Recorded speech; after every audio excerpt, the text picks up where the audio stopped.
Hi guys, welcome back to the Gospel Angelus. My name is Thomas. Today I'm going to share with you one very interesting topic, which is the house of God. And I'm going to share with you the chronicle development of the house of God. Now when I mention the house of God, you might think of tabernacle or the temple of God. Now do you know that the very first mentioning of the word house of God is where? It's in the Genesis. And now let's look into Genesis 28, 16, 17. Then Jacob awoke from his sleep and said, "Surely the Lord is in this place, and I did not know it." And he was afraid and said, "How awesome is this place! There is none other than the house of God, and this is the gate of heaven." From this word, we will see that the first mentioning of the words house of God is in Genesis by Jacob. And at that time, you will see that the house of God does not have four walls surrounding it. So you will see that the next tabernacle, which is built by Moses, is recorded in Exodus 25 to 27 and also in Exodus 35 to 40. And in these verses, he described what are the measuring of the tabernacle, what are to be included, what are the items inside it. It's very clearly stated here. So you can refer to these chapters of Exodus. After the tabernacle of Moses, we will now look into the beginning of the temple of God, which is supposed to be built by David, but God did not allow him to do so.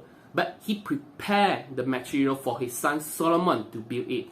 And thus, the first temple is also called the Solomon Temple. And it was recorded in 2 Chronicles, chapter 3 to 7, verse 11. So these chapters in combinations helps you to understand also same as like in the Moses temple, what are to be included, what is the measuring of the temple. Now let's look into 2 Chronicles 3:1. Now Solomon began to build the house of the Lord at Jerusalem on Mount Moriah, where the Lord had appeared to his father David, at the place that David had prepared on the threshing floor of Ornan the Jebusite. Now after the temple of Solomon was built, the first temple, we know that from history that Israel was defeated by Babylonian. And then Babylon invaded Israel. Then after a long exile, the Jews returned back and built the second temple, which is called the Zerubbabel temple. Let's look into this verse. Zechariah 4, 8 to 9. Moreover, the word of the Lord came to me, saying, "The hands of Zerubbabel have laid the foundation of this temple. His hands shall also finish it. Then you will know that the Lord of hosts has sent me to you." The Zerubbabel temple is also known as the second temple. Now you might think of, what about the temple of God built by King Herod? Is the temple the third temple? No. It is actually an expansion to the Zerubbabel temple. It is also known as the second temple. It was recorded in John 2:20.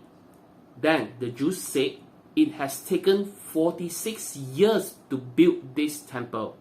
And will you," here referring to Jesus, "raise it up in 3 days?" Now you see, King Herod's temple of God and Zerubbabel temples are both known as the second temple.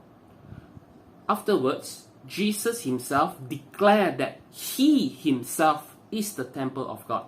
Now, this is a very interesting point of change.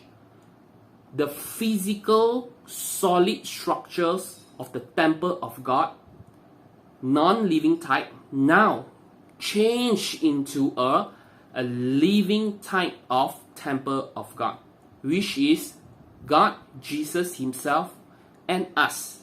Now look into the scripture, John 2:18 to 21. So the Jews answered and said to him, "What sign do you show to us, since you do these things?" Jesus answered and said to them, "Destroy this temple, and in 3 days I will raise it up."